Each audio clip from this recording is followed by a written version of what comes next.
आपने जो कल दूध की छबील लगाई, बताएं इससे करबला में जो शहीद हुए उन्हें क्या फ़ायदा पहुंचा है? वो भी प्यासे रहे, आपको भी प्यासा रहना चाहिए था। इतनी बड़ी छबील लगाने का कोई फ़ायदा भी हुआ है उन्हें? भाइयों, आपको पता है कि 10 मुहर्रम हराम को मैंने इतनी बड़ी छबील लगाई थी। जी जी उस्मान भाई, हमें पता है। कैसे ना पता चलता आपको? मैंने पूरे 1 लाख रुपए की खालिस दूध की छबील लगाई थी। जी जी उस्मान भाई, अल्लाह ताला आपकी छबील लगाना कबूल फरमाए। आमीन।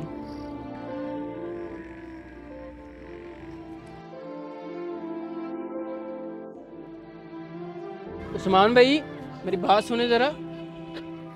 जी भाई। आपने जो कल दूध की छबील लगाई, बताएं इससे करबला में जो शहीद हुए उन्हें क्या फ़ायदा पहुंचा है? वो भी प्यासे रहे, आपको भी प्यासा रहना चाहिए था। इतनी बड़ी छबील लगाने का कोई फ़ायदा भी हुआ है उन्हें? अम्मी भाई, छबील लगाना अच्छा काम है, इसमें बुरा काम कौन था जो आप इस तरह बोल रहे हैं? जब वैसा काम करोगे जिसका कोई फ़ायदा नहीं, तो अगले बंदे का बर्ताव इसी तरह होगा ना। भाई, छबील मैंने लगाई है ना, इसका फ़ायदा और नुकसान भी मेरे लिए है। आपको बोलने का कोई हक नहीं। बस भाई, दिमाग ख़राब कर दिया।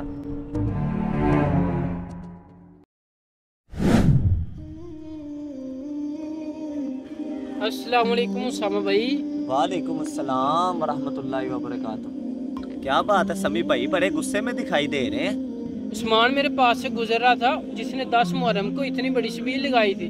मैंने कहा इसका क्या फ़ायदा है? आगे से मुतमईन होकर कह रहा था कि ये छबील लगाना तो अच्छा काम है। अच्छा, तो छबील लगाने में बुराई कैसी है? हैं? बुराई क्या है? उसामा भाई, छबील लगाने से शोहदाए करबला को क्या फ़ायदा पहुंचा है? इमाम हुसैन अलैहिस्सलाम और उनके रुफ़ाका ने 3 दिन प्यास काटी है। अगर ये भी हुसैनी है तो फिर ये भी 3 दिन प्यास में रहे। क्यों छबील लगा रहे हैं? क्यों लोगों का पानी पिला रहे हैं? ओफो समी भाई, मुझे तो लगता है कि आप तारीख़ इस्लाम से ना आशना है। अगर आपको पता होता तो आप ये बात ना करते। उसामा भैया, आप कहना क्या चाहते हैं? मैं कोई समझा नहीं। समी भाई, मैं आपको ये कहना चाहता हूँ कि वाक़या करबला के बाद मुख्तार सकफ़ी एक हुक्मरान आया था कि जिसने हज़रत इमाम हुसैन अलैहिस्सलाम और आपके रुफ़ाका के कातिलों को ढूंढ ढूंढ के कत्ल किया था, और एक कातिल बचकर अपनी जान बचाते हुए हज़रत ज़ैनुल आबिदीन रज़ी अल्लाह तआला अन्हु आपके घर में जाकर छुप गया, और उसने आप अलैहिस्सलाम से अपनी जान की अमान मांगी। जब 2-3 दिन हज़रत ज़ैनुल आबिदीन रज़ी अल्लाह तआला अन्हु ने उसकी काफ़ी तवाज़ो की, तो वो जाते वक़्त उसने हज़रत ज़ैनुल आबिदीन रज़ी अल्लाह तआला अन्हु से अर्ज़ करने लगा कि मुझे लगता है कि आपने मुझे पहचाना नहीं। अगर आप मुझे पहचान लेते तो आप कभी भी मेरी मेहमान नवाजी ना करते। हज़रत ज़ैनुल आबिदीन रज़ी अल्लाह तआला अन्हु आपने फरमाया कि ठीक है, मैंने तेरी मेहमान नवाजी की, अब तुम जा सकते हो।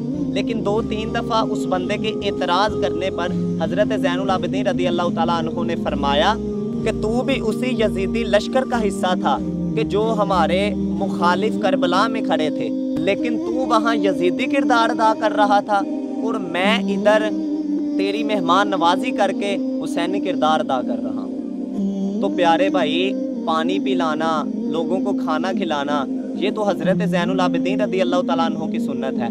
लिहाजा हमें भी चाहिए कि हमें लोगों को पानी पिलाना चाहिए, ना कि दूसरों पे तनकीद करनी चाहिए। उसामा भाई, मैं आपकी बात समझ गया हूँ। इंशाअल्लाह आइंदा से मैं भी छबील लगाया करूँगा। ये पैगाम आपको कैसा लगा, कमेंट में अपनी राय ज़रूर दीजिएगा। इस पैगाम को ज़्यादा से ज़्यादा शेयर करें, क्या पता किसी की इस्लाह हो जाए। हमारे चैनल को सब्सक्राइब कर दें और वीडियो को लाइक शेयर करना मत भूलें। जज़ाकल्लाहु खैरा।